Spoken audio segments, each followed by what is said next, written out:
నంద్యాల జిల్లాలో బీజేపీ రాష్ట్ర అధ్యక్షుడు మాధవ్ పర్యటించారు. సారథ్యం కార్యక్రమంలో భాగంగా జిల్లాలో పర్యటించి ర్యాలీ నిర్వహిస్తున్నట్లు తెలిపారు. కాంగ్రెస్ పార్టీ ప్రాంతీయతత్వాన్ని రెచ్చగొట్టని ప్రజల వివాదాలను సృష్టిస్తుందని మాధవ్ ఆరోపించారు.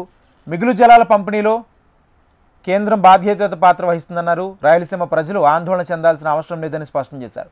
పెండింగ్ ప్రాజెక్టులను పూర్తి చేసి రాయలసీమను అభివృద్ధి చేస్తామని హామీ ఇచ్చారు.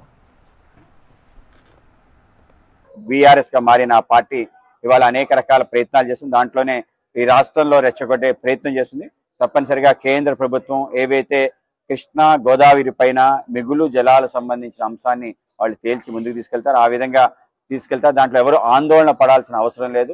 తప్పనిసరిగా మన ప్రాంతానికి సంబంధించిన ఏ విషయాలు రక్షించుకోవాలి, ఏ విధంగా మన నీటి హక్కుల్ని కాపాడుకోవాలో తప్పనిసరిగా భారతీయ జనతా పార్టీ ఆలోచన చేసి ఒక బాధ్యతాయుతమైన పాత్ర పోషించి ముందుకు తీసుకెళ్తుంది తెలియజేస్తారు.